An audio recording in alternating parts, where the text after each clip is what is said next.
en la fecha clásica del Congreso, que suele ser en agosto, pero que este año, debido a la pandemia, ha pasado a diciembre, así que del 1 al 3 de diciembre va a tener lugar el Congreso, y esperamos que puedan participar.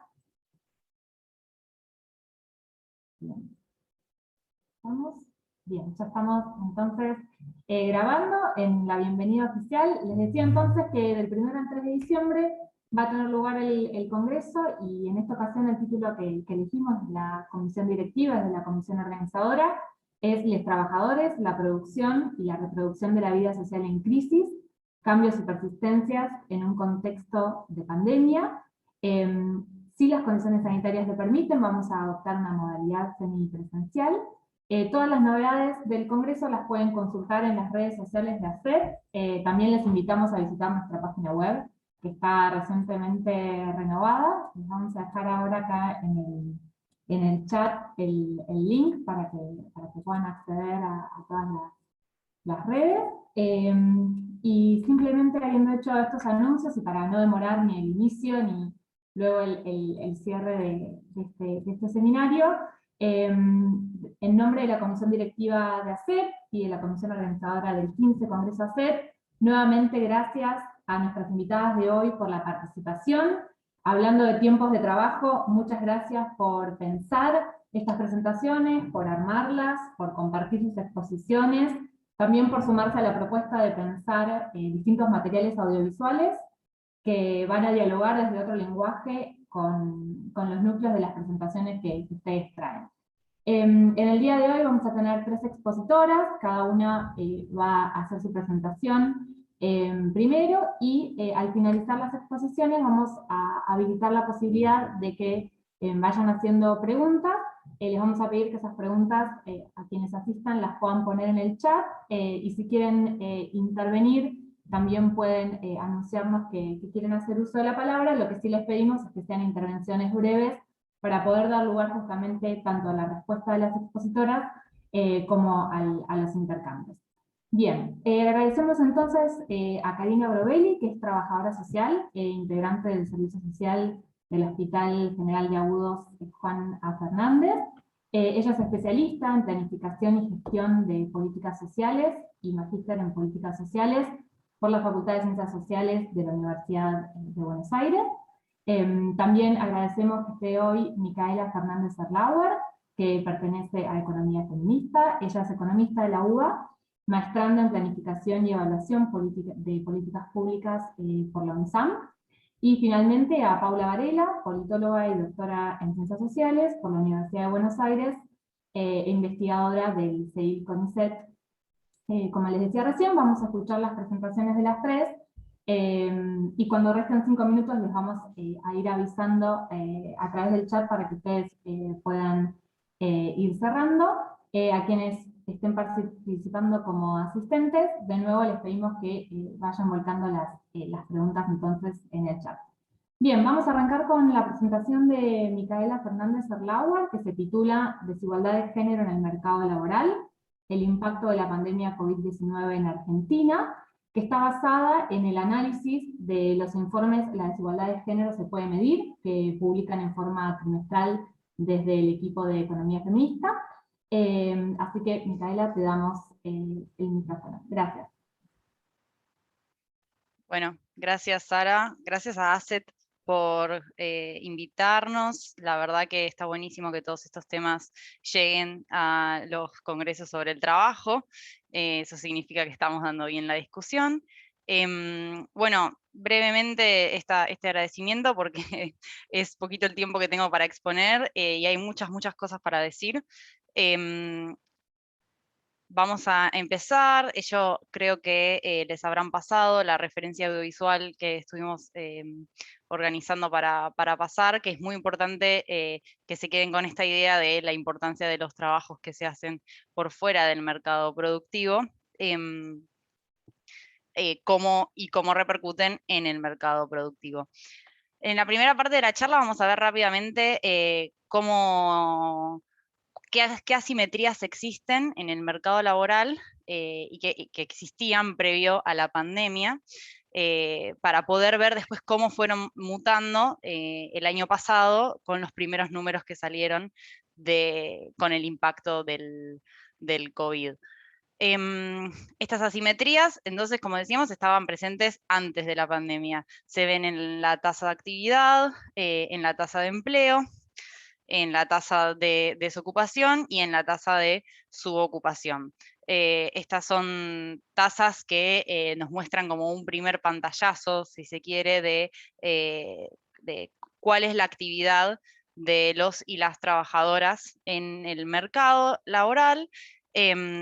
Volviendo un segundo sobre la tasa de actividad, algo que no me quiero olvidar de decir es que tenemos que pensar a qué se refieren cuando hablamos de actividad, qué es que una persona esté siendo activa, y empezar a criticar un poco ese concepto, en tanto la mitad de las mujeres no es que estaban en inactividad, sino que estaban realizando un montón de trabajos, pero por fuera del mercado laboral. Bueno, como se puede ver, las tasas tienen diferencias significativas entre varones y mujeres. Lo mismo ocurre con las tasas de desocupación y subocupación. Estos números son del segundo trimestre de 2019, porque los que vamos a ver para la pandemia son del segundo trimestre del 2020. Entonces vamos a estar comparando no con el trimestre anterior, al segundo trimestre del 2020, sino con el mismo del año pasado, del año anterior al 2020. Bueno, hay algo importante acá, que es que estas tasas muestran el comportamiento agregado de la población, ¿sí? Y las diferencias que hay entre varones y mujeres no son homogéneas si las empezamos a mirar a través de otras variables, como puede ser los grupos de edad, o el nivel educativo, o el nivel de ingresos, por ejemplo. Entonces, esto es, de vuelta, un agregado. Y acá les traigo un ejemplo entonces, como se puede ver, las mismas tasas que estábamos viendo recién, si las dividimos en dos grupos de edad para varones y mujeres, vemos cómo cambian las diferencias, ¿no? Por ejemplo, me gustaría que pongamos el foco en la tasa de desocupación para las mujeres de 14 a 29 años y para las de 30 a 64. La tasa de desocupación para las mujeres de 30 a 64 es muchísimo menor a lo que le sucede a las mujeres más jóvenes, ¿sí? Esto puede tener un montón de explicaciones, por ejemplo, que las mujeres están sobre representadas en este grupo de los NINI, que seguramente han escuchado hablar, que ni trabajan ni estudian, y hay un montón de estigma alrededor de esa categoría, y hay que resaltar que muchas mujeres a esta edad, entre 14 y 29 años, tienen a su cargo un montón de tareas de cuidado y de trabajo doméstico por ser mujeres y por estar en el hogar. Entonces, eso puede tener implicancias al momento de conseguir un empleo. Otro obstáculo que suele presentarse es la discriminación al momento de presentarse en una entrevista, por ejemplo, debido a que esta es la edad en la que socialmente se considera que las mujeres entran en la etapa de fertilidad y pueden empezar a formar una familia. Y eso, esa creencia, que puede tener fundamento material o no, impide que se las considere de la misma manera que a sus pares varones, porque si llegan a tener un hijo, o una hija o un hije, estarían imposibilitadas, en teoría, a trabajar plenamente como se espera de ellas. Bueno, un concepto que quiero traer acá es el de segregación horizontal. El mercado laboral tiene muchísimos de estos fenómenos. Existe la segregación horizontal, existe la segregación vertical con cargos jerárquicos, existen los pisos pegajosos, existen las escaleras rotas, pero me interesaba enfocarme hoy en lo que tiene que ver con la segregación entre ramas de ocupación. La tasa de feminización que ven ahí es el porcentaje de mujeres que hay en cada una de las ramas, ¿sí? Entonces, como vemos, las mujeres se encuentran sobre representadas en los sectores que están típicamente vinculados al cuidado y a las tareas de reproducción, ¿sí? El servicio doméstico, la enseñanza, los servicios sociales y de salud. Pero después, los sectores como el de la construcción o el transporte, que se asocian típicamente a lo masculino, se encuentran mucho más masculinizadas y la tasa de feminización es muchísimo más baja. Este fenómeno, entonces, paredes de cristal o segregación horizontal, y lo que trata de mostrar es que existen muros que son invisibles entre sectores y que vienen condicionados por la socialización que data de la infancia sobre los estereotipos de género. Bueno, esto también es un gráfico que surge del segundo trimestre de 2019, pero es estructural. Eso quiere decir que nosotras cuando hacemos este informe lo actualizamos cada 3 meses según se publican los datos de la EPH del INDEC, los datos, no el informe del INDEC, sino los datos, que eso suele tener un delay mayor, pero digamos, este gráfico suele mantenerse con este 73% de mujeres que dicen ser las que realizan las tareas en su hogar. Esto no es equitativo, ¿no? Me parece que ya con el correr de los años, la mayoría de los aquí presentes saben que los trabajos domésticos y de cuidados recaen mayormente en las mujeres. Entonces, es más probable que estas sean las encargadas de realizarlas, ¿sí? En comparación con otros miembros del hogar, ¿sí? Entonces, este trabajo que no se comercia en el mercado, si este es el trabajo del hogar, eso es importante hacer la distinción porque también hay trabajadoras domésticas que sí venden ese trabajo en el mercado productivo. Este se realiza entonces entre quienes conviven en un mismo hogar, ¿sí? Eso es quienes tienen un vínculo personal. Y una visión tradicional sobre lo que es la categoría de trabajo, excluye toda esta parte emocional o femenina, si se quiere, de los trabajos que se realizan. Entonces no se considera trabajo. Esto sumándole todas las desigualdades que están presentes en lo que es el trabajo productivo, el trabajo doméstico productivo, que ahora vamos a ver un poquito.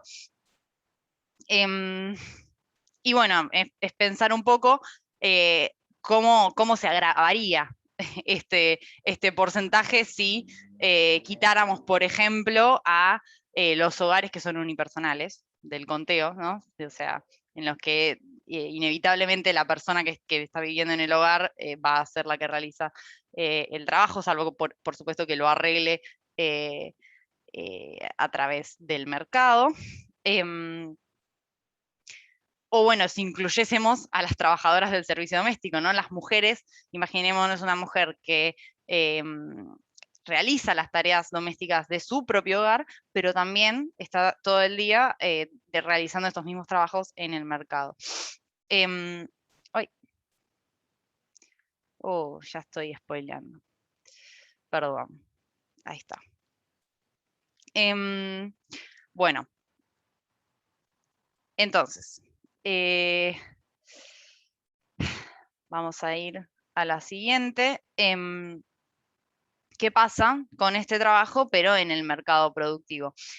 Nosotros tenemos un informe, aparte del que es el original, del cual salen todos los gráficos que estuve mostrando antes. Este informe se llama Las trabajadoras del servicio doméstico en Argentina. Es un informe aparte que lo que hace es hacer el foco en este sector para mostrar los altísimos niveles de precarización que sufren las trabajadoras, que supongo que, bueno, mis compañeras de panel lo van a abordar más en profundidad, así que no me voy a detener mucho acá, pero sí mostrar un poco cómo estas jerarquías que hacemos entre las tareas masculinas, entre las tareas femeninas, tienen un impacto muy claro en el desempeño en este sector.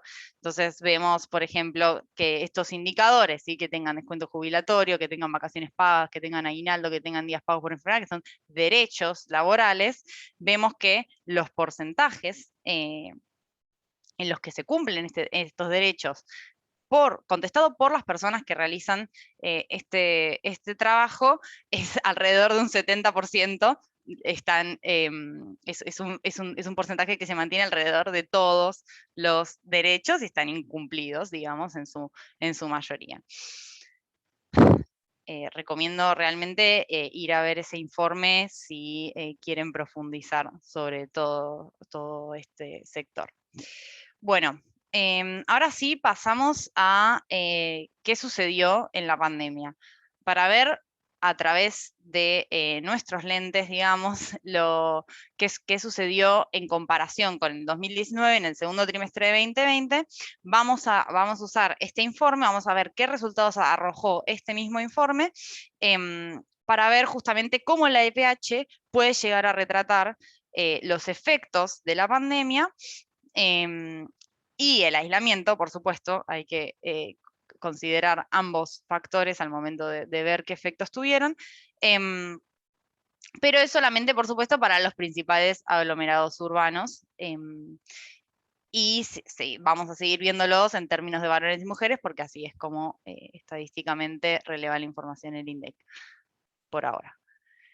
Bueno, es importante aclarar que tuvo un doble efecto, ¿no? ¿Sí? O sea, la pandemia afectó los fenómenos del mercado de trabajo, pero también afectó la forma en la que se midieron estos fenómenos. O sea, ya no es la misma EPH la que estuvo en 2019 que la que va a haber en 2020. Entonces, la muestra cayó, y los datos ya no son de la misma calidad con la que habitualmente se maneja la EPH, y eso hay que tenerlo en consideración para algunas irregularidades que se puedan llegar a presentar también. Bueno, lo primero que vemos entonces son las caídas en la actividad y el empleo.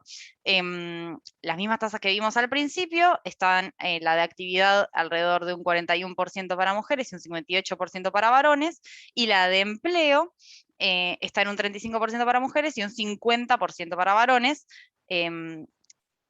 y eso representa una caída sustancial con respecto a lo que era. No sé si ahí están viendo. Ahí está.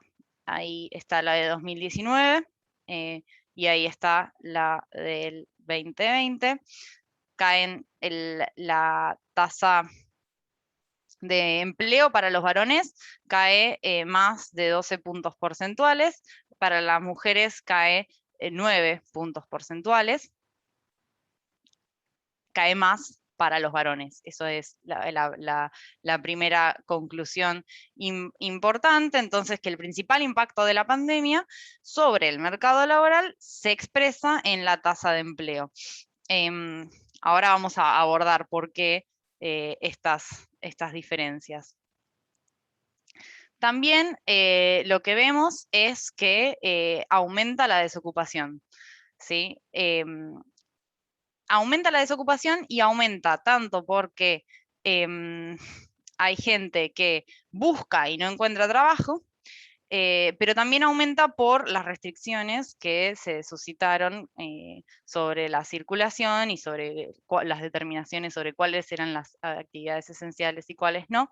Entonces, acuérdense que estas tasas hay que verlas inversas, digamos, mientras la tasa de actividad y la de empleo es deseable que sean altas, cuando estas vemos el efecto contrario, ¿no? En la tasa de desocupación sube, eso no es deseable. La de las mujeres se mantiene aún por encima de lo de los varones, pero un efecto interesante es lo que sucedió con la tasa de subocupación, en donde se revierte el esquema tradicional en el que las mujeres tienen una tasa de subocupación más alta. La tasa de subocupación son aquellas personas que trabajan menos de 35 horas a la semana, son las que no llegan a hacer una jornada completa, y muchas veces son las mujeres que, por la carga de trabajos domésticos y de cuidados no remunerados, llevan menos horas al mercado productivo. Puede ser porque no están dispuestas a trabajar más, también puede suceder que es que no tienen em, una, eh, una habilidad material, digamos, de poder llevar más horas de mercado, porque simplemente no hay más horas en el día. Micaela, perdón, te interrumpo para avisar que quedan 5 minutos de la presentación. Bueno, muy bien. Me voy a apurar entonces en esto. En esto último, que es lo más importante, lo que vamos a ver es que estas tasas de vuelta, las tasas agregadas, van a tener distintos impactos respecto a otras variables, como por ejemplo, en este caso lo que vemos es que estos movimientos que hubo en las tasas desde actividad hasta subocupación se dieron más fuertemente en trabajadores informales y en contratistas, y por rama de actividad cayeron en mayor medida la construcción. Estuvo paralizado toda la construcción durante todo el 2020, recién se retomó a fines, y en el servicio doméstico y en hoteles y restaurantes. Hoteles y restaurantes es una rama que tiene mucha preponderancia también en actividades turísticas. Restaurantes se vieron, bueno, no voy a detenerme acá, pero digamos, la actividad turística también hay que verla con lentes de género. Y bueno, y si vamos a ver por grupos de edad, acá vemos que la juventud es la más golpeada con la pandemia. En los varones jóvenes el empleo cae casi 15 puntos porcentuales respecto al mismo trimestre de 2019, y en las mujeres jóvenes se nota muchísimo cómo aumentó la desocupación, que aumentó en 5 puntos porcentuales, pero para las más adultas solamente en 2. Acá lo muestro rápidamente. Estos son los valores, en la tabla de arriba están los valores para 2019 y en la tabla inferior los del 2020. Vemos ahí cómo cómo aumenta la desocupación para mujeres, mientras que para las mujeres de 30 a 64 años, que se ubicaba la desocupación en alrededor de 8%, pasa a ser de 9%, y aumenta, ¿sí? Porque todos los grupos etarios se vieron golpeados, solamente que la juventud todavía más. Bueno, y ya para ir cerrando, ¿qué pasó con la subocupación? Que dijimos que extraño que se haya revertido la jerarquía, que era de mayor para mujeres que para varones.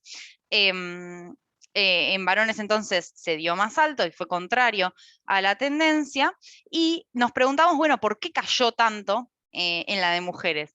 Entonces, ahí hay una posible respuesta que podemos intentar esgrimir para darnos cuenta de por qué cayó tanto la subocupación en mujeres, que es que las clases eran virtuales. Se tenían, por ejemplo, para las personas que tenían hijes, tenían que resolverlas en su propio hogar. Y entonces, también todo lo que tiene que ver con el cuidado de adultos mayores, etcétera. Esta intensidad, esta magnitud en la que aumentan la carga de trabajos domésticos y de cuidados, absorbe las horas extra que antes las mujeres destinaban a el mercado laboral. Entonces, quizás directamente pasan a la inactividad. Entonces, vemos también que dentro de los subocupados hay una caída más fuerte en las personas que dicen que están dispuestas a trabajar más horas. Ya no están dispuestas a trabajan 35 horas semanales y no están dispuestas a trabajar más horas, y esta disposición, de nuevo, da la pauta de una saturación. Ya no es que no están dispuestas porque no tienen ganas o porque no pueden o por lo que sea, sino que simplemente realmente es materialmente imposible expandir las horas de trabajo.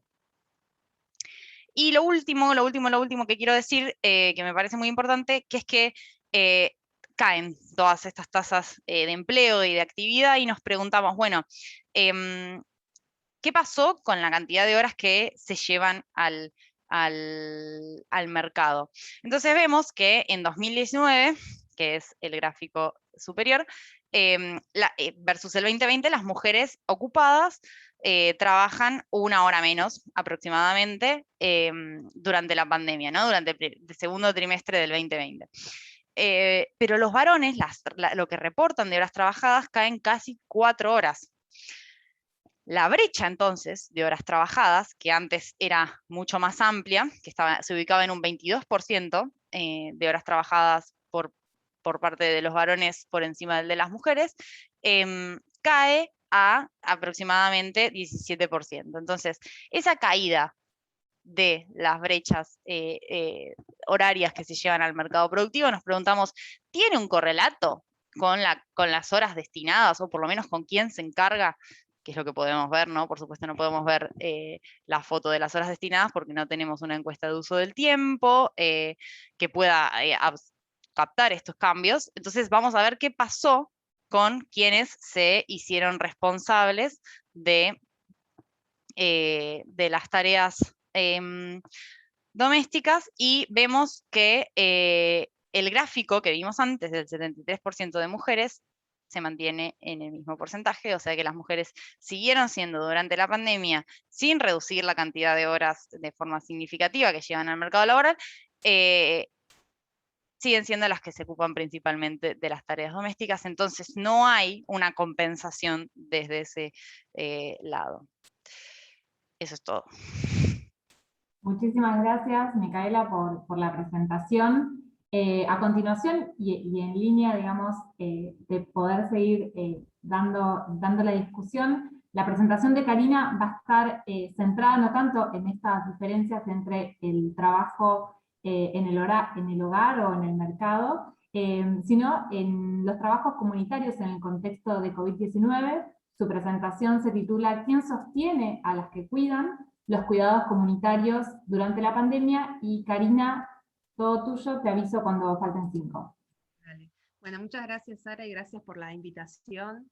Bueno, voy a presentar algunos resultados de un estudio que hicimos con Eleanor Faur en el 2020. Se ve bien la pantalla, ¿no? Como tuve muchos problemas, gracias por toda la asistencia. Bueno, en realidad, un poco retomando la exposición anterior de Micaela, la idea de este estudio era no tanto poner el foco en el trabajo de cuidados que se desarrolla al interior de los hogares, sino en el trabajo de cuidados que se desarrolla en el ámbito comunitario. Y pensar también las condiciones en las que se desarrollan estos trabajos, en qué medida impactan sobre las posibilidades de autonomía económica de las mujeres, que son quienes en su gran mayoría también son las que están ocupadas en el trabajo de cuidados en las comunidades, en los barrios. Entonces, un poco la idea era explorar las características de estos espacios de trabajo, las relaciones laborales, las condiciones de trabajo, el nivel de ingresos, y pensar, digamos, si bien está ya bastante bien documentado y ha estado en la agenda la carga que sobre las mujeres cae de las tareas de cuidado al interior de los hogares y cómo eso condiciona o tensiona sus posibilidades de autonomía económica, bueno, poner el foco en los cuidados comunitarios y pensar en realidad en qué manera estas inserciones de trabajo están condicionando la autonomía de estas mujeres. Digo mujeres porque también más del 90% de los casos, quienes sostienen estas tareas, esta actividad laboral en las comunidades, son mujeres y son mujeres de sectores populares. Bueno, solo muy rápidamente pasar, bueno, que en realidad estamos pensando ya en un esquema como clásico para los estudios de cuidado, que es el diamante del cuidado, pensar que el cuidado en realidad forma parte de una organización social y política en la que intervienen Estado, mercado, familias y comunidad, y que en esta organización, bueno, están imbricadas desigualdades de género, que a su vez interseccionan con otros tipos de desigualdades, de clase, étnicas, bueno, generando una acumulación de desventajas. Y que también el cuidado tiene muchos planos, digamos, algunos que son más fácilmente identificables, más fáciles de objetivar y de cuantificar, y otros menos. Digamos, tiene tareas que son de cuidado directo, personal y cercano, que tienen que ver con las el bienestar y la supervivencia, digamos, de otras personas y también del entorno. Hay toda una dimensión de este trabajo que tiene que ver con tareas de cuidado indirecto, que significa, digamos, construir las condiciones para que ese cuidado se pueda llevar adelante, todo como un metatrabajo para el trabajo de cuidados.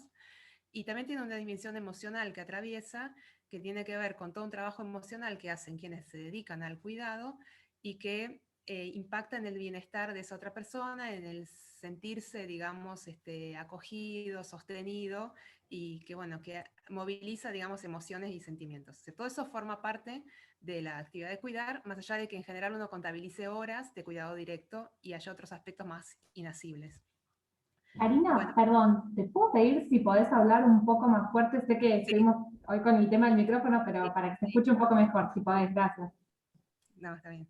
Bueno, fue una exploración cualitativa con una muestra intencional y teórica. Hicimos una serie de entrevistas semiestructuradas a mujeres que trabajan en jardines y centros de cuidado infantil y comedores comunitarios. Organizaciones que tienen, digamos, trayectorias y orígenes por ahí similares, que comparten algunos caminos, que después, bueno, tienen características propias, pero que sí se caracterizan por ser espacios hegemonizados, digamos, por el trabajo de las mujeres y mujeres de sectores populares. Los jardines y centros de cuidado infantil surgen en general en una gran medida en contextos de crisis social, digamos, a fines de los años 80, en los años 90, en el 2001, y digamos, se originan en la organización de las mujeres de los barrios que ven la necesidad de dar respuesta al cuidado de los hijos, hijas e hijes de las mujeres de los mismos barrios que necesitaban, digamos, salir a trabajar fuera del ámbito doméstico para sostener el hogar, y bueno, en un contexto de escasez de espacios destinados a la primera infancia. Más que nada, en realidad la mayoría de estos espacios están en barrios populares. Bueno, se crean, digamos, dando respuesta a esta necesidad de una forma, digamos, quizás en un principio más rudimentaria, pero que después con el correr de los años se van como fortaleciendo y complejizando, y también las personas que trabajan en estos centros se van formando al punto que un porcentaje importante de las mujeres que trabajan hoy en esos espacios tienen formación en educación y tienen formación en cuidados de infancia. Digamos, ya no son solo madres, digamos, que tienen un conocimiento empírico, sino que también hay mucho trabajo de formación acumulado. Y bueno, estos espacios, en realidad, bueno, su marco normativo es bastante complejo, y bueno, es un universo muy heterogéneo. En general hay dos tipos de instituciones, algunas que se reivindican como instituciones educativas y otras que no, que se piensan como un espacio integral para las infancias. Pero en general, bueno, son instituciones que tienen diversos tipos de financiamiento, nivel municipal, provincial o nacional, algunos aportes privados en algunos casos, y que su estructura interna es bastante compleja, hay diversidad de funciones y también hay diversidad de ingresos y digamos, de protección social. Digamos, en algunas de estas instituciones hay algunas trabajadoras que pertenecen al sistema educativo y que por lo tanto perciben un salario docente y con todas las protecciones, digamos, de un empleo formal. Y la gran mayoría, en realidad, trabajan en absoluta informalidad, digamos. Son espacios que, aunque tienen fuentes de financiamiento para el sostén, digamos, de sus actividades, no tienen financiamiento en general para el pago de salarios.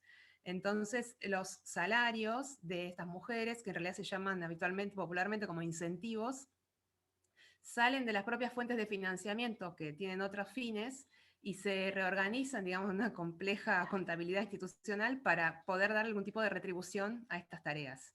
Entonces, en realidad, bueno, hay mujeres en diferente condición y con diferente nivel de ingresos, pero en general son ocupaciones desprotegidas desde el punto de vista de la seguridad social y con un nivel de ingresos bajo, digamos, cercanos a la línea de pobreza. Bueno, este es el contexto, digamos, en el que se encontraban los jardines comunitarios y centros de cuidado infantil antes de la irrupción de la pandemia. La erupción de la pandemia, bueno, puso patas para arriba todas las instituciones y espacios de la sociedad. Y en estos espacios, en realidad, lo que fue una transformación enorme. Digamos, lo que cuentan las mujeres que trabajan en estos lugares es que tuvieron que rápidamente reorganizarse para dar respuesta a una demanda urgente que les apareció, que fue el tema de la alimentación. Todos estos espacios, digamos, educativos de infancias, en principio tuvieron que readaptarse para poder sostener la continuidad pedagógica a la distancia, en forma remota, en espacios donde la conectividad no era completa, donde tuvieron que ellas mismas familiarizarse con muchas herramientas virtuales, tecnológicas, y donde tuvieron que, para la continuidad de la enseñanza, elaborar sus propios materiales, muchas veces llevarlos a las casas de las mismas familias, todos partiendo, digamos, de recursos muy escasos. Entonces también ahí lo que se vio es cómo esta escasez de recursos, lo que se traduce en realidad es una intensificación del trabajo de estas mujeres, que tienen que destinar horas extra de trabajo. Lo que nos mencionaban muchas era esta sensación de que no hay horario, digamos, de trabajar muchas horas, muchas reuniones, muchas planificaciones, y reciclando recursos, digamos. Nos contaban, bueno, claro, no es lo mismo preparar materiales para un grupo de niños, niñas que están en un espacio compartido y comparten los materiales, que elaborar materiales para que en cada casa haya un juego de esos materiales. Y todo eso se hizo con los mismos recursos existentes, apelando, bueno, a la creatividad y a mucho trabajo extra. También, digamos, bueno, tuvieron que elaborar sus propios protocolos para cuidarse ellas mismas como trabajadoras, dividirse el trabajo por turnos, que quienes tuvieran condiciones de riesgo pudieran trabajar en sus casas, y reforzar fuertemente el componente de la alimentación, ya que no solo tuvieron que empezar a dar respuesta a la alimentación de las niñas que concurrían a estos espacios, sino también de las familias de estas niñas y de otros vecinos del barrio que empezaron a acercarse también. Y también, bueno, en esta reorganización, no sé, muchos tuvieron que empezar a ponerse a cocinar, talleristas, docentes, que tuvieron que ir a la cocina, reorganizaron todas las funciones, y a la vez que sostenían, digamos, la continuidad educativa como podían, y brindaban contención afectiva y acompañamiento a las familias frente a situaciones de violencia, frente a, bueno, a todo lo que significó en el 2020 las situaciones de aislamiento preventivo. Pero bueno, finalmente, digamos, frente a esta intensificación de la demanda, la variable de ajuste para dar respuesta a las necesidades de la comunidad fue el trabajo de las mujeres, como una intensificación de este trabajo. Bueno, ya en el caso de los comedores también tienen, digamos, un origen similar, también asociado a periodos de crisis de la historia argentina, en el que, bueno, la subsistencia de algunas generaciones, la verdad que también se garantizó en parte gracias al trabajo de estas organizaciones y de las comunidades. También en a fines de los 80, en los 90, en 2001, con la participación de movimientos de desocupados fuertemente, posteriormente con la incorporación de organizaciones de la economía popular. Se ve mucho más en los comedores esta vinculación con movimientos sociales, y bueno, en general la política que los enmarca es el Plan Nacional de Seguridad Alimentaria, y también nuevamente es un espacio donde trabajan mujeres en condiciones de informalidad, y bueno, también donde se trabaja con recursos escasos y donde hay como una gimnasia de estirar, como dicen ellas mismas, los pocos recursos existentes. En los comedores, digamos, hay una distinción entre aquellos que están vinculados a algún movimiento social, a la iglesia, a algún partido político, y que por ahí acceden a recursos vía estas organizaciones o mediante convenios con el Estado, y aquellos otros que se autodenominan como independientes, que la previsibilidad de ingresos, de recursos con los que cuentan es mucho menor, y que dependen en realidad de donaciones de privados, de empresas, de vecinos, bueno, de lo que puedan ir generando ellos autónomamente. Es una estructura un poco más simple, y en general también son espacios que quizás reciben, digamos, mercadería o reciben transferencias para la compra de mercadería, pero no para el pago de salarios. Y la gran mayoría de estos espacios, lo que nosotros vimos es que los ingresos que tienen sus trabajadoras se vinculan al acceso a programas sociales como el Potenciar Trabajo. O en algunos casos... Perdón, Sí. te aviso que quedan 5. Perfecto. Gracias. Bueno, sus ingresos en general se vinculan a otras, digamos, tienen que ver con otras fuentes, como pueden ser programas sociales, como el Potenciar Trabajo. En algunos casos, vinculada a la venta de algunos productos, también producidos en estos mismos espacios, o incluso llevarse mercadería para sus casas. Pero claramente es un trabajo absolutamente precarizado. Bueno, en la pandemia, bueno, los comedores cobraron una centralidad inusitada, y algunas de sus trabajadoras también. Se puso, digamos, como muy sobre el tapete el trabajo que se realiza en estos lugares y la importancia que tuvieron estos espacios para sostener a grandes capas de la población en una situación de empobrecimiento enorme que se vio en el 2020. También, digamos, lo que me refieren las trabajadoras de estos espacios es que la población se duplicó, triplicó, la población que se acercaba a los comedores, y que además hubo un cambio en el perfil de esta población. Digamos, había espacios que estaban acostumbrados a trabajar con niños, con adolescentes, de repente vieron que llegaban muchas personas adultas mayores, personas de otros barrios, personas que nunca se habían acercado al comedor, y bueno, si bien hubo un aumento de las transferencias del Estado hacia estos espacios, realmente lo que hizo la diferencia y pudo sostener el funcionamiento y dar más o menos respuesta a las necesidades de la población, fue también nuevamente una intensificación del trabajo de estas mujeres, que también nuevamente apareció esta retórica de no hay horarios y de estirar los recursos más que nunca. Bueno, no solo, digamos, tuvieron que seguir ocupándose de la alimentación, también, bueno, cambiaron la modalidad de trabajo, dejaron de servir la comida para entregar viandas o para entregar alimentos, tuvieron que armar sus propios protocolos, reorganizar su dinámica de trabajo, y a la vez muchos participaron en operativos, digamos, de prevención, detección y seguimiento de casos de COVID del Estado, y brindando contención y acompañamiento a las familias. Son espacios que, si bien originalmente quizás empezaron como una olla popular, un merendero, un comedor, con el correr de los años se fueron constituyendo en espacios de referencia territorial para múltiples cuestiones de la vida de los barrios.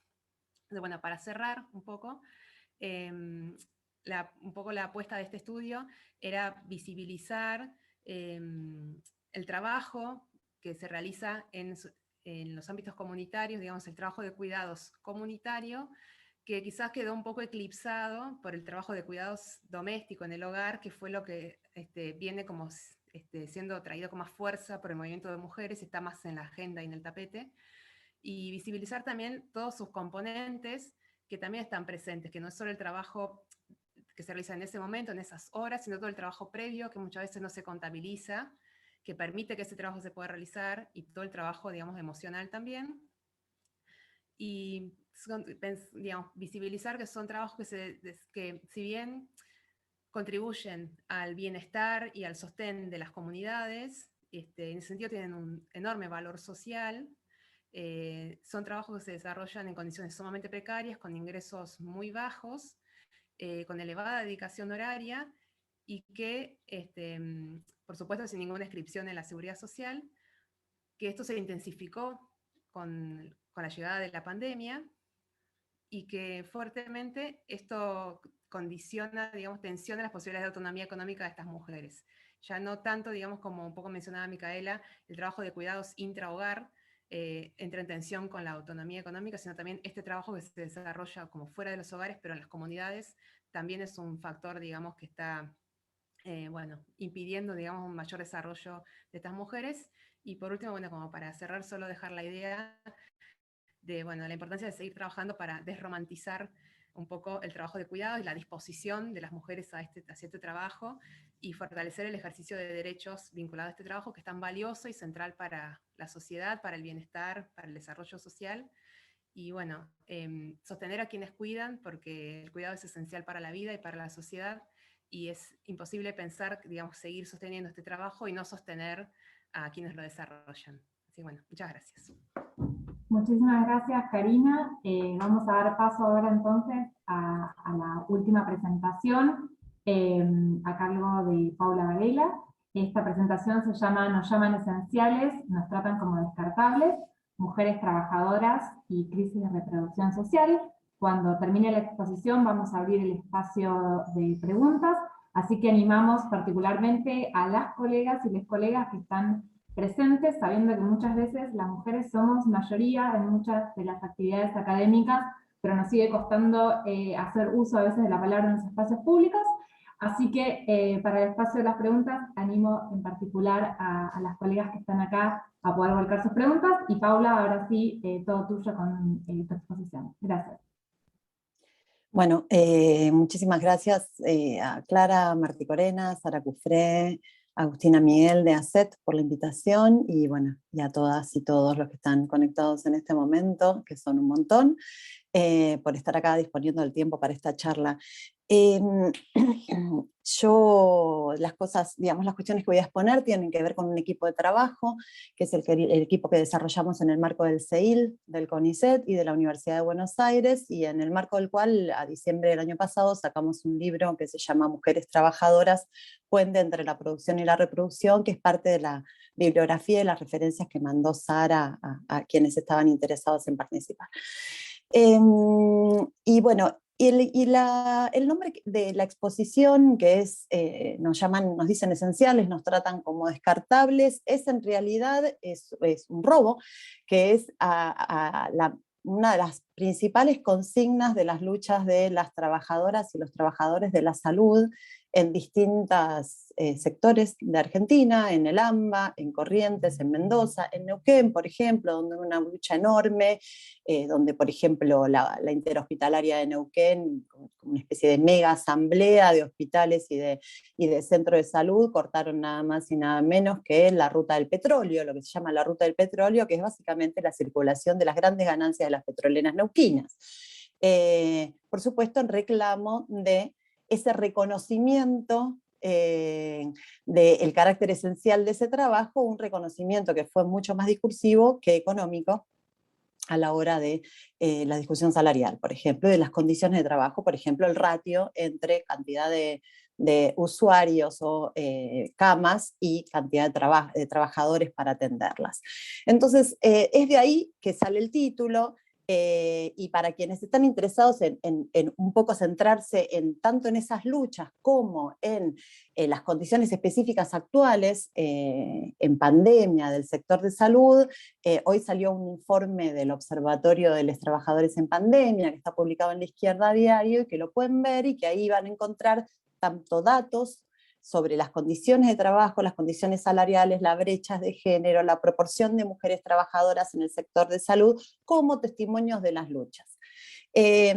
Ahora bien, ¿por qué elegí este título para esta exposición? Porque yo creo que ahí se concentra una contradicción que es muy importante para discutir en la actualidad, y que es la contradicción justamente entre el carácter esencial de ciertos trabajos, ¿sí?, y la gran proporción de mujeres trabajadoras que lo llevan adelante, y las enormes condiciones de precarización en que se lleva adelante. Me parece que recién Karina planteaba una cosa que está directamente relacionada con eso, y que también tiene que ver con algo que a mí me interesa mucho, que es desromantizar esta idea del cuidado.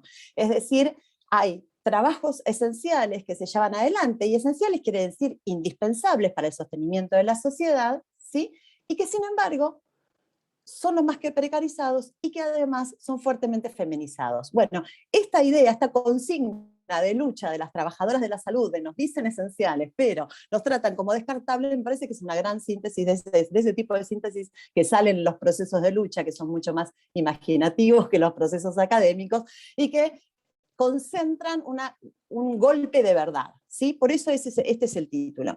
Y yo creo que cuando uno, para mirar esa contradicción, yo quiero poner sobre la mesa de discusión el concepto de crisis de reproducción social, ¿sí? ¿Por qué el concepto de crisis de reproducción social? Porque a mí me parece que le da luz a esa contradicción entre trabajos esenciales y precarización de esos trabajos, condiciones absolutamente precarias en términos sociales, políticas y económicas que se llevan adelante, me parece que el concepto de crisis de reproducción social anuda esa contradicción con un problema sistémico, ¿sí? Si lo quieren, en términos de lo que puede decir, por ejemplo, Nancy Fraser, que es una autora que desarrolla ese concepto, es decir, anuda esa contradicción en términos de contradicción entre ganancia, entre producción de ganancia y producción de vida. Otras autoras que desde otros marcos teóricos también lo desarrollan, por ejemplo, Amalia Pérez Orozco, del Estado español, uno podría decir que Silvia Federici también toca por ese lado, es decir, pero ¿cuál es lo interesante plantear acá el concepto de crisis de reproducción social? Que lo instala esa contradicción en el centro de un problema sistémico, ¿sí? Entonces ahí le da un cariz distinto, que yo creo que es un cariz con el que hay que mirar el trabajo de las mujeres trabajadoras, las luchas de las mujeres y también las luchas de las organizaciones sindicales. Esa es la propuesta de esta exposición y es la propuesta para la discusión, ¿sí? Que una cuestión interesante sobre la idea de crisis de reproducción social es que yo creo que esa crisis se puede mirar en 3 niveles. Yo voy a desarrollar solamente 2, no porque el tercero no sea importante, sino porque tenemos poco tiempo y me interesan más los 2 primeros, y que es, y esto por ejemplo lo plantea Fraser, es que la crisis de reproducción hay que mirarla en el mercado de trabajo y por fuera del mercado de trabajo, ¿sí? Es decir, ¿qué quiere decir mirarla por dentro del mercado de trabajo? Que la crisis de reproducción tiene que ver con la precarización de las condiciones del empleo y de las condiciones de trabajo. Es decir, características del trabajo asalariado que hacen a la caída del salario real y a la necesidad, por ejemplo, de extender la jornada de trabajo, ¿sí? Entonces hay una pata puesta en el mercado de trabajo. Pero también la crisis de reproducción social tiene una pata puesta fuera del mercado de trabajo. Concretamente, por ejemplo, ¿en qué? En los ajustes realizados a las instituciones de reproducción social que proveían previamente los estados, ¿sí? Concretamente, planes de ajuste a la salud, a la educación, a los fondos destinados, por ejemplo, para cuidados comunitarios, comedores, etcétera, etcétera. Bueno, es decir, si uno se maneja en esos 2 niveles, ¿qué es lo que encuentra? Encuentra que aquellos servicios, ¿sí? Derechos, en realidad, instituciones de trabajo de reproducción social que proveía el Estado y que deja de proveer, ya sea porque se privatizan y entonces van como nicho de ganancia en el mercado, ya sea directamente porque se ajusta presupuesto, esos servicios que proveía el Estado y que no están ya provistos deben ser cubiertos desde los hogares de las familias trabajadoras o bien por el mercado, es decir, contratando eso en el mercado privado, comprándolo, ¿sí? O bien por más trabajo de reproducción social no asalariado, no remunerado en el hogar, ¿sí?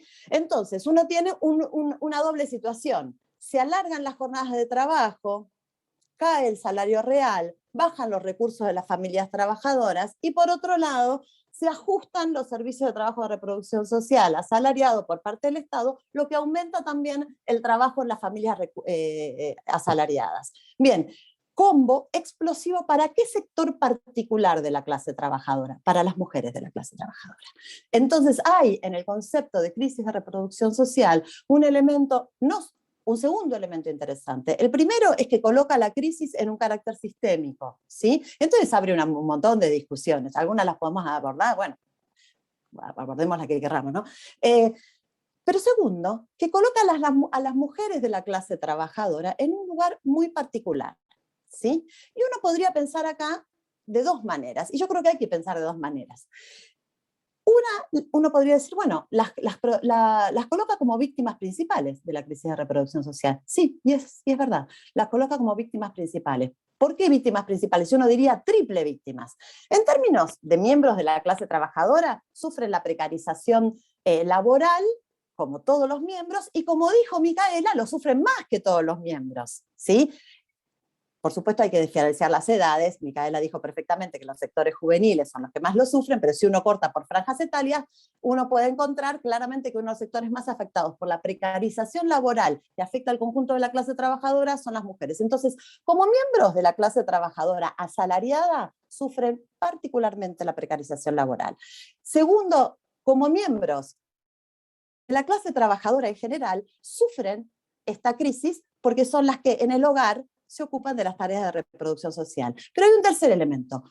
Como trabajadoras asalariadas de los sectores de reproducción social, también sufren la crisis de reproducción social en términos de ajuste de los sectores. Eso sale, por ejemplo, en las luchas de trabajadoras asalariadas de los sectores de reproducción social, porque surge necesariamente como una especie de dobles afectadas por esa crisis. Entonces, a mí me parece que un elemento a tener en cuenta es, miren que las mujeres trabajadoras están especialmente afectadas por esto, que es la crisis de reproducción social, y que esa afectación teje un puente entre sectores productivos y no productivos, o entre sectores asalariados y no asalariados. Es decir, ahí hay una vinculación entre producción y reproducción que a mí me interesa particularmente.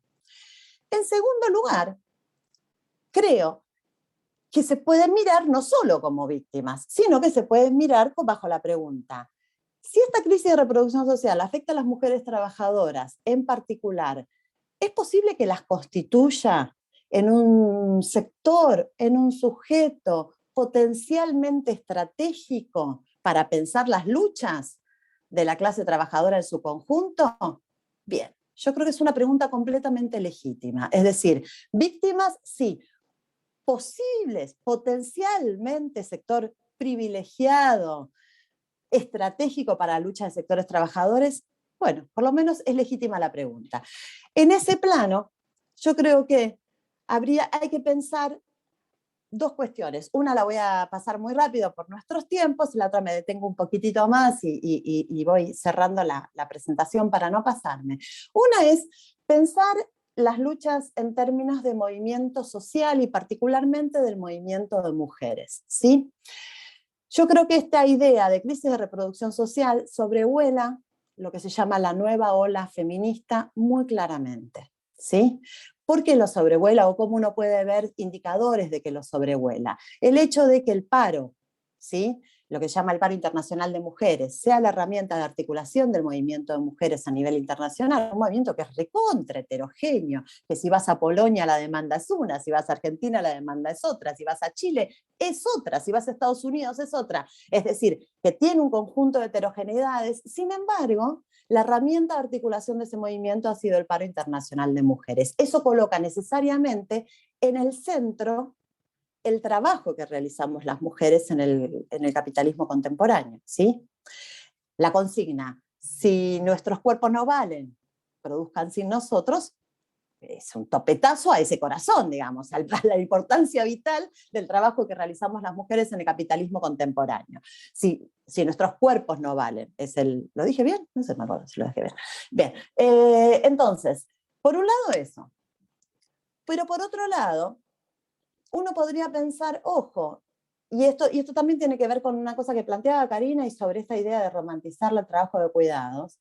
Yo creo que esa centralidad que tiene el trabajo que realizamos las mujeres en el capitalismo contemporáneo sería un error leerlo románticamente como una centralidad desde el punto de vista del cuidado, ¿sí?, erigiendo una frontera innecesaria y arbitraria entre el mundo del hogar, el mundo de los barrios o de las comunidades y el mundo del trabajo asalariado. ¿Por qué señalo esto? Porque la centralidad del trabajo que realizamos las mujeres no es solamente la centralidad del trabajo de las mujeres en el hogar, es en el hogar, es en las comunidades a través de los movimientos sociales territoriales, como claramente dijo Karina en distintos momentos de la historia argentina, eso está completamente documentado, y es también en el mercado de trabajo, ¿sí? Por ejemplo, en los nichos feminizados, trabajo doméstico, trabajo de cuidados, educación, etcétera, etcétera. Entonces,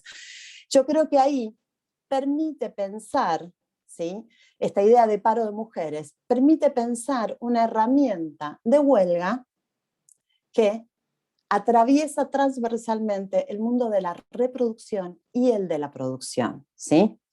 Y eso, si ustedes me permiten la metáfora, golpea las puertas de las organizaciones sindicales, ¿sí? Golpea las puertas de una manera bueno, que para muchos puede ser amenazante, pero para otros puede ser terriblemente productiva. Soy de los segundos.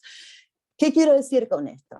Quiero decir que esto también permite pensar, y con esto me refiero y cierro a las luchas específicamente de las mujeres trabajadoras asalariadas de la reproducción social, permite pensar si este protagonismo de las mujeres asalariadas, por ejemplo, a la reproducción social, no puede ser el puntapié de lo que, por ejemplo, Judith Carreras en el Estado español llamó una especie de revulsivo de la organización sindical. ¿Sí? Es decir, si esta posición, esto que nosotros le llamamos el puente, la posición de puente de las mujeres trabajadoras entre la producción y la reproducción, no permite repensar qué quiere decir la defensa de la clase trabajadora por parte de las organizaciones sindicales. ¿Este repensar en qué sentido? Como ustedes saben, las organizaciones sindicales han más bien reducido la defensa de los derechos de las trabajadoras y de los trabajadores casi básicamente al salario y en algunas pocas oportunidades algunas condiciones de trabajo, ¿sí? Es decir, y muy corporativamente hablando, es decir, Camioneros pide por los trabajadores de camión, etcétera, etcétera. Bueno, eso, bueno, cualquier cosa que quieran leer, están todas las cosas que escribe Sara, todas las cosas que escribe Clara Martí Corena, todas las cosas que escriben un montón de colegas que están aquí con nosotros, que estudiamos distintos sectores de trabajadores. Bien, la pregunta es, y creo que, por ejemplo, las luchas de la salud en el Estado español durante 2019-2020, lo que se llamó la Teacher Spring, la primavera docente en Estados Unidos durante 2018, documentados en trabajos muy buenos de Titi Bhattacharya, de Eric Blanc y de otros autores. Esos procesos encabezados por mujeres trabajadoras de la reproducción social asalariada colocaron para la agenda de organizaciones sindicales la pregunta de si las organizaciones sindicales no tienen que tomar también demandas de la reproducción social. Es decir, no tienen que ampliar el horizonte de cuáles son los derechos de los trabajadores y las trabajadoras que tienen por los que tienen que luchar, y además de salario y condiciones de trabajo en el lugar de la producción, pensar en condiciones de la reproducción social de la clase trabajadora. ¿Sí? Eso creo que por lo menos está planteado en este tipo de luchas y es una cuestión importante para discutir. Te veía clara la cara, Sara, la cara de... Te quedan 3 minutos, redondeame, pero te quedan 3-4 minutos si querés agregar algo más. Ah, bueno, no, simplemente si quieren, por ejemplo, para poder profundizar en esta idea de por qué estas luchas pueden abrir esa puerta. Si uno toma el caso, por ejemplo, de Estados Unidos, hay un libro que sacó Kim Moody, que para quienes rumean el mundo sindicalista es muy conocido, porque es el autor del Sindicalismo de Movimiento Social en el 97, un tipo muy interesante. Bueno, Kim Moody escribe sobre la clase trabajadora en Estados Unidos, y cuando tiene que hacer un mapeo de las luchas, dice, de las luchas más interesantes dentro de la clase trabajadoras en Estados Unidos están las de las trabajadoras de la reproducción social. Y empieza a pensar el sector del trabajo de reproducción social, un sector muy menospreciado en general en los estudios sindicales, como un sector estratégico para las luchas de trabajadoras, trabajadoras y trabajadores, entre otras cosas, por ejemplo, por la gran concentración de asalariados que tiene un hospital, ¿sí? Entonces dice, bueno, hospitales en Nueva York tienen concentración de 5.000, 10.000 trabajadores, y cuando paran, tiene un efecto en la comunidad trabajadora inmediato que permite, por ejemplo, tejer alianzas. Es muy interesante porque Kim Moody saca el libro 2017, se pierde porque no llega, porque llega antes, en realidad llega temprano, la primavera docente, y por ejemplo, si uno mira la enorme huelga de West Virginia, lo que encuentran es que West Virginia paró el pueblo. Es decir, la lucha docente paró el pueblo. ¿Por qué paró el pueblo? Entre otras cosas por la valentía y la estrategia de las docentes de West Virginia, eso sin lugar a dudas, pero también por el lugar estratégico de la docencia en tanto el trabajo de reproducción social. Es decir, ¿qué hicieron?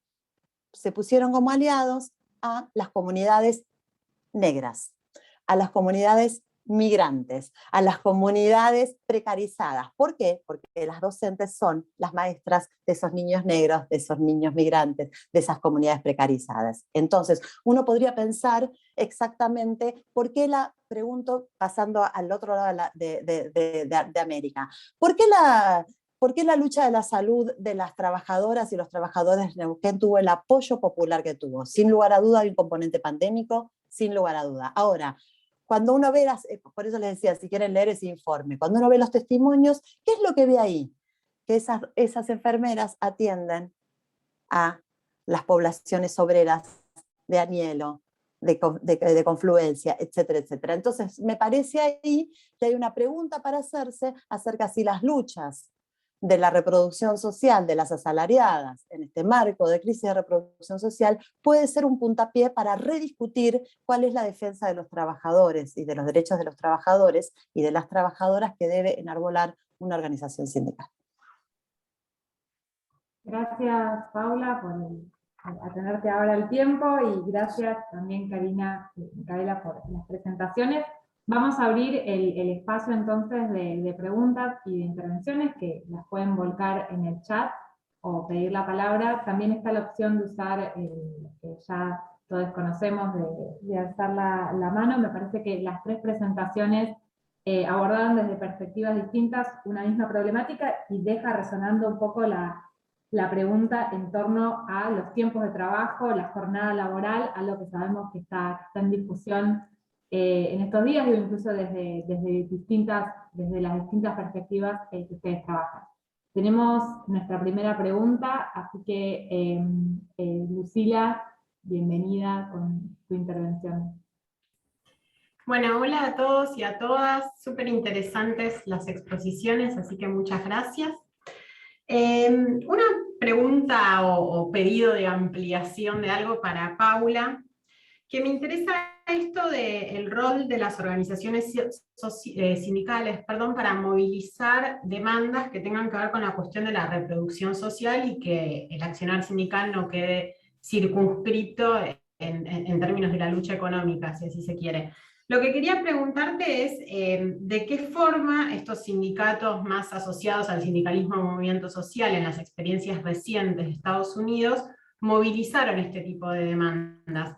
Porque cuando escucho esto es como que es muy difícil no pensar en las experiencias más cercanas del sindicalismo latinoamericano en los 90, que cuando empiezan a cumplir o a movilizar demandas vinculadas con la reproducción social, terminan desempeñando, digamos, una función más cercana a un sindicalismo de negocios y desempeñando funciones que son propias más del Estado que de una organización sindical. Entonces me interesaba que ampliaras eso. Gracias.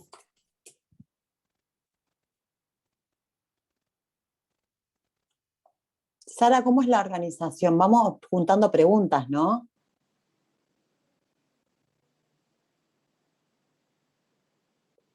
Estás muteada, Sara. Ahí está, sí, la idea sería que puedan ahora volcar todas las preguntas, así las juntamos, y también le vamos dando tiempo a las expositoras para pensar las respuestas. Todo el mundo está muteado hasta que vamos dando los permisos, pero bueno, animamos a que puedan hacer las preguntas o volcarlas también en el chat.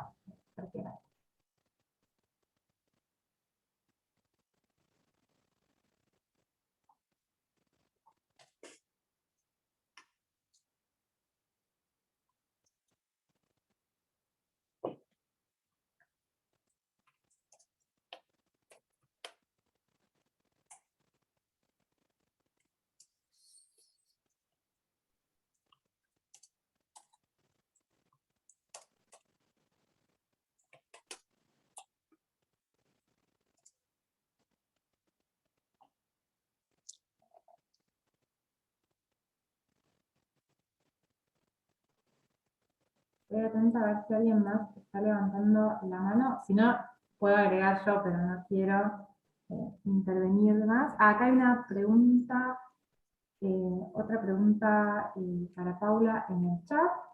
No sé si alguien más. Bien. Voy a agregar entonces mi pregunta y voy a leer la que está. Mi pregunta era para Karina, en algo que está por ahí más trabajado en el texto en profundidad, que por ahí no llegaste a tiempo, obviamente, en la presentación, pero un poco si podías ampliar respecto a estas disputas por los recursos que se dan en torno a el doble carácter digamos, del Estado, por un lado el reconocimiento, ¿no?, del del trabajo, o al menos a través de un complejo normativo, como señalan ustedes en el texto, de los centros comunitarios y de los jardines por un lado, y la asignación de ciertos recursos, pero no el reconocimiento salarial de ese trabajo. Entonces, en función también de poder pensar un poco en línea con el panel, la organización colectiva, pedirte por un lado que amplíes un poco sobre ese conflicto, o no, si no lo hay abiertamente, y sobre las disputas o las formas de organización de las trabajadoras en torno a las disputas por esos recursos. Esa sería mi pregunta para tu presentación. Después, en el chat tenemos por privado a alguien que nos había solicitado, después Paula, si podías compartir el link del informe que mencionabas de la Izquierda Diario al principio de tu presentación. Si no, después lo buscamos y lo ponemos al final. Si querés pensar la respuesta a la pregunta, lo buscamos y lo ponemos. Otra de las preguntas que está en el chat es, ¿esta nueva ola feminista ante el sectarismo sindical puede incidir en otros espacios de acción colectiva más de la sociedad civil y no necesariamente solo en la cuestión sindical? Esa sería la pregunta. Si puede incidir en otros, claro, si esta nueva ola feminista, porque la leí mal, ante el sectarismo sindical, puede incidir en otros espacios de acción colectiva más ligados a la sociedad civil y no necesariamente en la llamada cuestión sindical. Esa sería otra pregunta. No sé si me estoy perdiendo la de alguien más. A ver si veo todo el panel.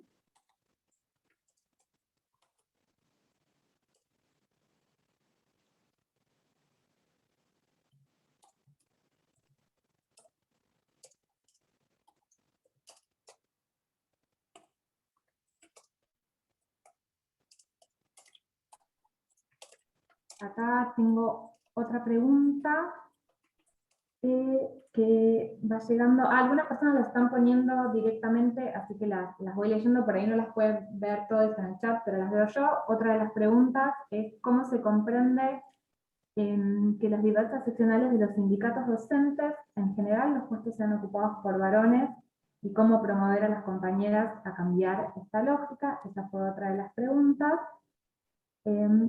Y a ver si quieren podemos hacer ahí una primera ronda de respuestas y después seguimos y de nuevo alentamos a que puedan poner sus preguntas en el chat o levantar la mano para intervenir, si les parece.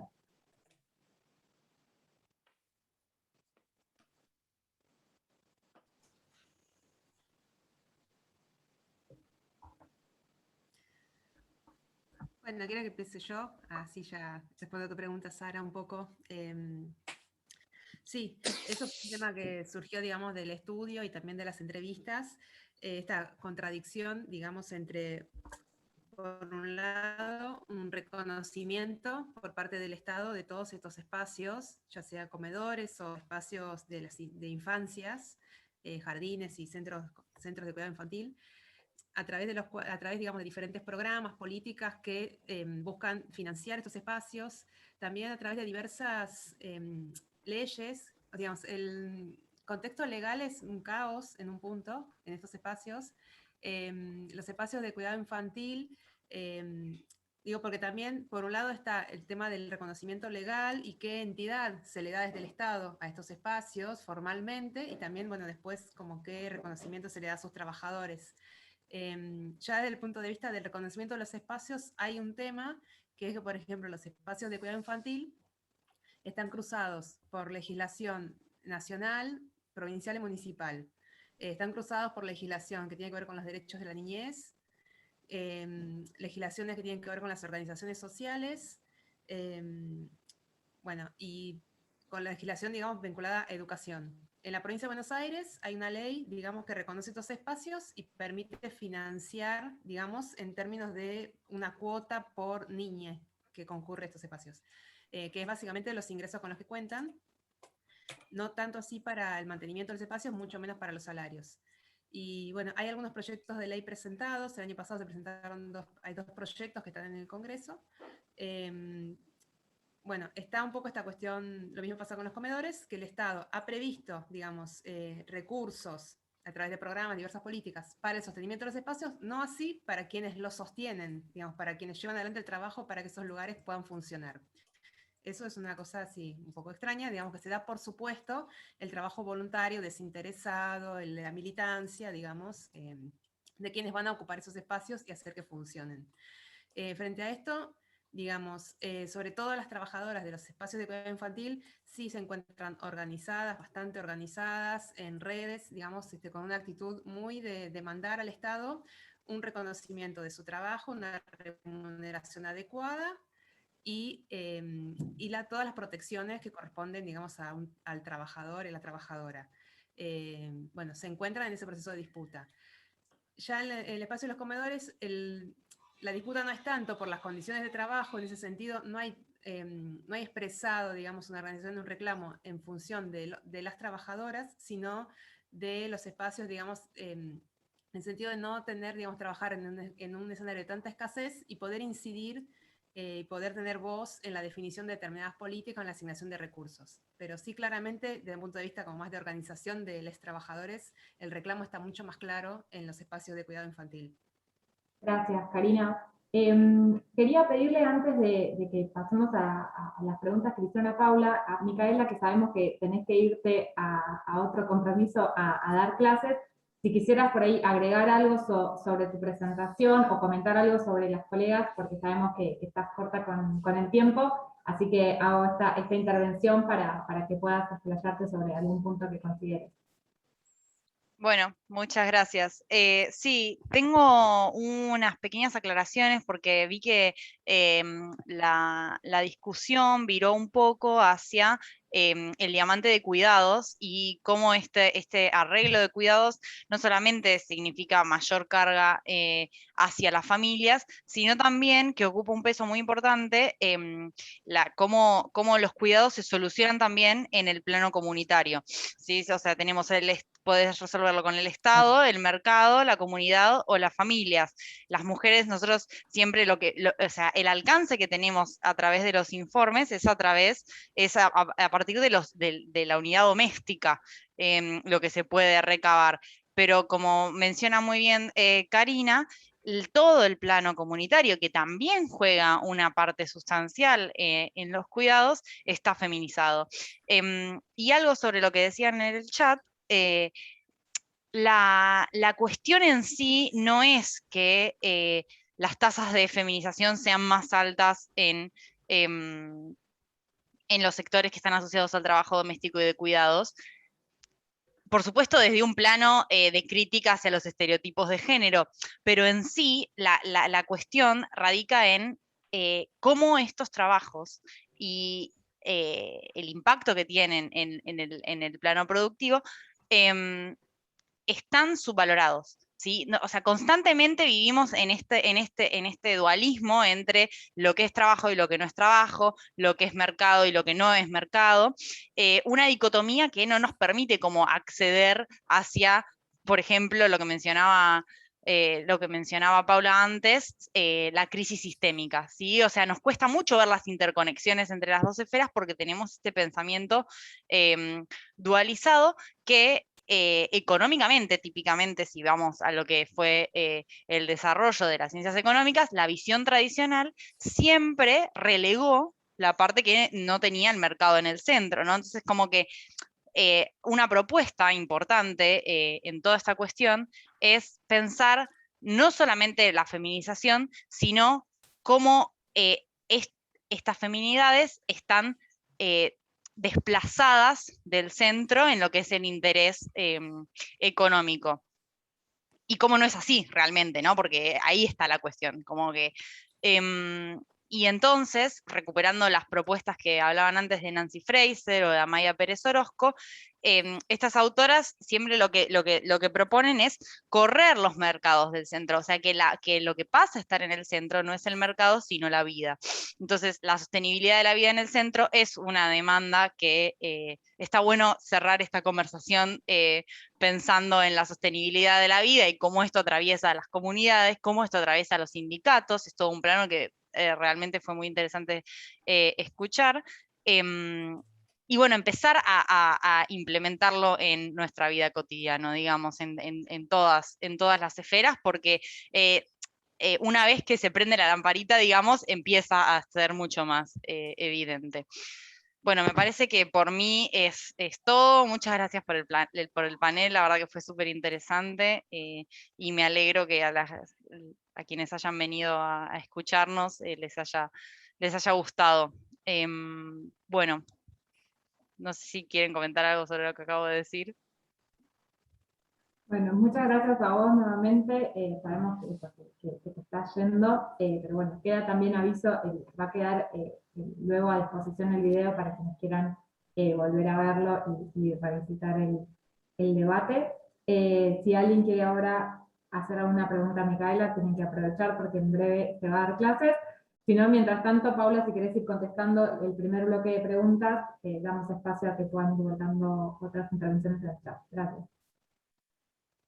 Bueno, yo aprovecho y empiezo al revés entonces, con una última cosa que dijo Micaela y también, por supuesto, por si quiere dialogar al respecto. Yo creo que una cosa también que hay que reflexionar entre aquellas compañeras que sostenemos esta idea de la relación entre trabajo esencial que realizan las mujeres y su desvalorización social y también económica, y que consideramos que hay que mirar la cuestión del trabajo de cuidados y de trabajo del sostenimiento de la vida en el centro, que creo que una cosa que hay que pensar y que hay que estar muy atentas, y que hace un par de meses también en una conversación muy interesante y con ciertos rasgos parecidos a esta que organizó Viento Sur en el Estado español, planteaba Pérez Orozco, que es que esta idea de colocar a la vida en el centro tiene que estar muy atenta a considerar que la vida en el centro, si quiere, implicaría casi, básicamente, una revolución social, digo. Porque si no puede abrir a la fantasía de que, bueno, colocamos la vida en el centro a partir de el trabajo de las mujeres en las comunidades o en nuestros hogares o en las redes de cuidado, y yo creo que eso se nos puede volver en contra como un boomerang asesino, ¿no? Porque eso puede ser, finalmente, la transformación de una duplicación o triplicación del trabajo de las mujeres en condiciones de absoluta precariedad y de absoluto desreconocimiento, y creo que eso es parte de lo que hay que discutir respecto de esta no romantización. Sostener la vida es hermoso, no en el capitalismo, ¿sí? Porque en el capitalismo tiene unas condiciones que tiene, ¿sí? Entonces, si es en tu casa, es con la precarización que sucede en el hogar; si es en las comunidades, es con la precarización que sucede en las comunidades; y si es en un hospital, es con la precarización que sucede en el hospital. Entonces, esa idea de colocar la vida en el centro es espectacular siempre y cuando vaya asociada a que uno no es que corre el mercado de la discusión, es todo lo contrario.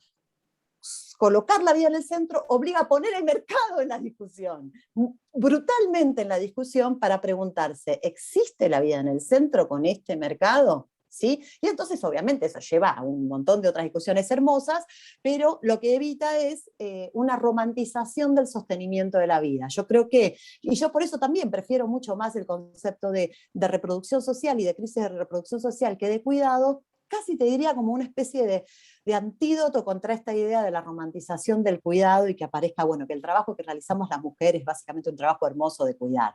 Qué sé yo, chicos, depende, ¿no? Digo, está bien, todo, está muy lindo cuidar, pero denme las condiciones para cuidar como Dios manda, así que tengo ganas de cuidar, ¿no? Porque yo también puedo tener ganas de ser una dirigente política, puedo tener ganas de ser una artista, puedo tener ganas de ser una atleta de los Juegos Olímpicos, y de no cuidar a nadie, básicamente, ¿no? Entonces, eso me parece que hay también que hay que machacar para que no se nos vuelvan en contra nuestros propios hallazgos y de todas las feministas de la reproducción social, del cuidado y toda esta tradición espectacular, que por cierto es anticapitalista. Por eso digo, aproveché para decirlo antes, porque si Micaela quiere digamos, charlar y todo eso, obviamente que es para debatir, porque hay distintas posiciones o perspectivas. Así que no sé si sigo o si... como quieran. Yo me alineo con esta visión que vos estás planteando. Me parece que es para discutir en mucho más de un solo minuto, así que bueno, quizás otro panel nos encuentre discutiendo esto también. Pero también me parece importante recalcar sobre lo que decís de la romantización del cuidado y cómo muchas veces vemos a la reproducción social como un conjunto de actividades y no como una relación social. Eso también me parece algo a recalcar. O sea, las implicancias materiales son hacer una serie de actividades, socializar a la juventud, limpiar la casa, y podemos nombrar un montón, tanto deseables como indeseables, si es que se pueden establecer esas categorías a priori. Entonces también volver sobre esto que decís, que desromantizar el cuidado viene de la mano con entender que el cuidado no es en sí solamente la mera actividad material, digamos, que es como toda la relación de género que hay alrededor. Bueno, eso es todo por mi parte. Bueno, disfruté mucho el panel, así que espero que las preguntas sean más que interesantes ahora que van a pasar a contestarlas, y gracias a todos por venir y por organizar. Gracias a vos nuevamente, gracias por comprometernos a organizar otro panel así en tu cierre, pero de verdad muchas gracias por la presentación. Y bueno, seguimos entonces con las respuestas que daba Paula para responder algo más. Bien, bueno, no, me parece la pregunta de Lucila es muy precisa. Yo creo que, digamos, yo no sé si yo interpretaría que el sindicalismo de negocios o el sindicalismo de servicios le da una respuesta a los problemas de la reproducción social. Entiendo perfectamente lo que vos decís, y efectivamente, digamos, cuando los sindicatos, por ejemplo, toman las obras sociales, ¿sí? Están dando una respuesta a uno de los aspectos de la reproducción social, que es el cuidado de la salud. Ahora bien, esa respuesta es una respuesta que está mediada por el negocio de las obras sociales, es decir, de ahí viene la idea de sindicalismo de negocios. Es una discusión que tiene que ver con la forma en la que, y que tiene mucho que ver con la década del 90 también, que es la forma en que los sindicatos fueron, diría el bueno de ciertos autores norteamericanos, bueno, fueron preservando recursos propios, ¿sí? Para poder seguir sosteniéndose como sindicatos, y esa preservación de recursos propios, algunos son institucionales y muchos son económicos a través de transformarse en sindicalismo de servicios. El sindicalismo de movimiento social es una especie de corriente contra esa corriente, ¿no? Es una respuesta a esa deriva de los sindicatos o a esa adaptación de los sindicatos al neoliberalismo, es decir, achico mi base de representación, me corporativizo más, es decir, me transformo bien en un representante estrictamente de mi sector de representación por rama o por actividad o por lo que sea, y a ese sector de representación, entre otras cosas, le ofrezco la provisión de servicios que tienen, algunos de los cuales tienen que ver con la reproducción social. El sindicalismo movimiento social es una respuesta a eso, y es una respuesta que para mí, y esto obviamente también es un debate, es una respuesta que tuvo sus bemoles, ¿sí? Porque entre otras cosas, yo creo que el sindicalismo de movimiento social, uno de los problemas que trajo aparejado, no sé si estaba en la formulación original de Kim Moody, se puede discutir o no, pero en las formulaciones que finalmente tomaron carne en los movimientos sociales y sindicales reales, es que en algún sentido volvió a edificar una barrera entre mundo productivo y reproductivo, ¿sí?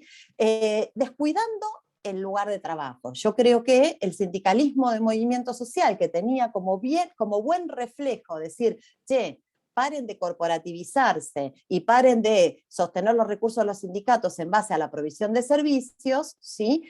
En algún sentido compró un poco la frase que la CTA la transformó en eslogan de ahora la fábrica es el barrio, ¿sí? Y eso también tuvo sus consecuencias, porque en el terreno de la fábrica se perdieron derechos para tirar para arriba, ¿sí? Y no es que se ganaron tanto en el barrio, se ganó mucha organización social, pero ahí se volvió a edificar la frontera. Yo creo que la discusión es si los sindicatos pueden, por ejemplo, en el caso de Estados Unidos hay toda una discusión ahí y no es casual que se dé ahí, es, por ejemplo, ¿los sindicatos pueden tomar la demanda del Black Lives Matter? Es decir, ¿pueden ser los sindicatos agentes de lucha y de confrontación por los derechos de las comunidades afroamericanas y contra la violencia institucional? Los sindicatos con su fuerza, digamos, porque hay una discusión, los sindicatos tienen, ¿sí?, una fuerza que tiene que ver con la capacidad de paralizar la producción y la circulación de mercancías, ¿sí? Bueno, ¿qué otros movimientos sociales no lo tienen? Ese es así, no lo tienen. Entonces ahí hay una diferencia específica respecto bueno, los sindicatos pueden poner esa fuerza propia para demandas y luchas que hoy llevan adelante movimientos sociales por fuera del ámbito laboral, entre otras cosas por lo que decía Micaela, porque la frontera entre producción y reproducción está tan naturalizada que ha dado también movimientos y organizaciones de dos tipos distintos. Ahora, si uno piensa que quienes, por ejemplo, combaten y prenden comisarías contra la violencia institucional en barrios populares norteamericanos, son básicamente población trabajadora, y quienes conforman los sindicatos son población trabajadora. Una pregunta, ¿se puede levantar esa demanda? ¿Se puede levantar la demanda de vivienda o de tierra? Concretamente, ¿puede haber un paro de la CGT por Guernica o no puede haber un paro de la CGT por Guernica? Porque la situación sería distinta de los habitantes de Guernica si hay un paro de la CGT por Guernica. La represión sería un poco más difícil. Entonces, yo creo que la pregunta acerca de si los sindicatos pueden y si las mujeres trabajadoras tienen la posibilidad de abrir esa discusión por su particular posición de puente entre producción y reproducción, si los sindicatos pueden repensar la defensa de los derechos trabajadores, entendiendo algo que tampoco es nuevo en las organizaciones sindicales, porque en realidad esto es más viejo que la esperanza, si pueden pensar los derechos de los trabajadores en términos de derechos de la reproducción social de la fuerza de trabajo, que incluye derechos laborales, que incluye salario, pero incluye vivienda, incluye derechos sociales, incluye que no te mate la policía en un barrio, ya seas afroamericano en Estados Unidos, pero que no te mate tampoco acá en La Cava si sos un pibito de gorra, es decir, aquellos derechos que hacen a la reproducción de la fuerza de trabajo en su conjunto. Y eso creo que está en las antípodas del sindicalismo de negocios o sindicalismo de servicios, digamos.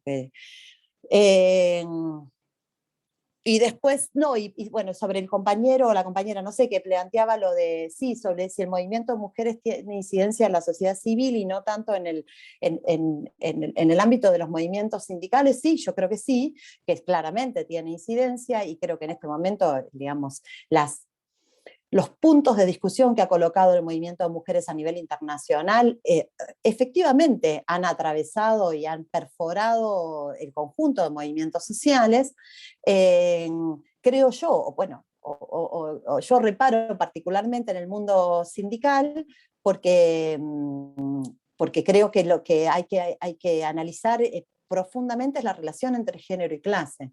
No solamente por una posición teórica, o si uno quiere teórica política de mi parte, sino porque creo que está en el ADN del propio movimiento de mujeres. Es decir, ha habido muchas olas feministas. En esta ola feminista, lo que yo señalaba antes, creo que es así, el lugar que ocupa el trabajo de las mujeres es determinante. Entonces obliga, es una invitación un poco coercitiva, a volver a repensar la relación entre clase y género, y eso necesariamente le toca la puerta a los sindicatos. Entonces, no es que no interpelo otras organizaciones, por supuesto que sí, de la sociedad civil, y está buenísimo que así lo haga, pero creo que hay que machacar sobre ese golpeo de puerta a los sindicatos y a ver qué hacen los sindicatos con eso.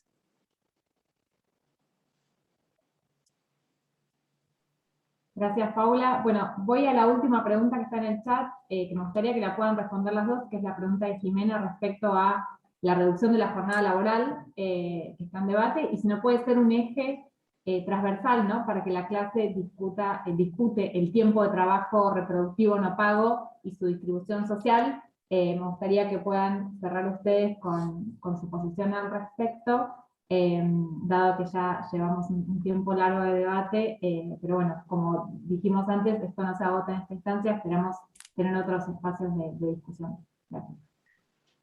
Bueno, yo no soy experta en estudios del trabajo, así que voy a dejar que cierre Paula.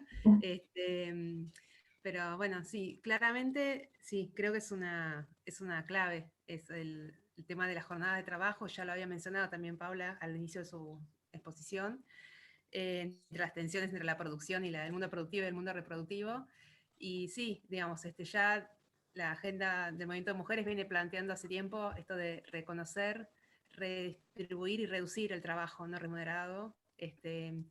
Hay que pensar que el cuidado es una actividad esencial, como bien decía Paula, o sea que es indispensable y que eso va a tener que seguir, es un trabajo que va a tener que continuar siempre, es imprescindible, y claramente tiene que estar mejor distribuido entre las diferentes esferas de la sociedad y entre los géneros y entre las clases.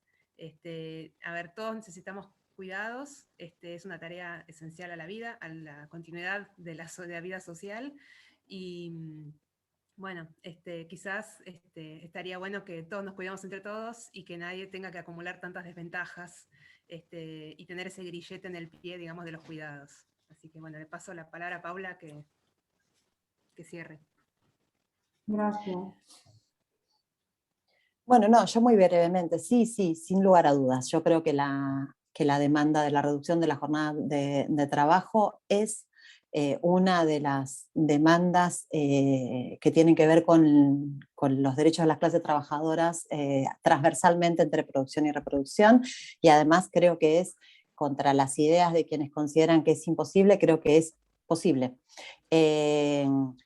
Y creo, volviendo también a la discusión que había abierto Lucila, que es un cañonazo al corazón de un sindicalismo de tipo corporativo y sectorizado, ¿no? Porque la reducción de la jornada de trabajo tiene que ver con el reparto de las horas de trabajo. O sea, hay reducción de la jornada de trabajo para que haya reparto de las horas de trabajo y para que todos trabajemos menos.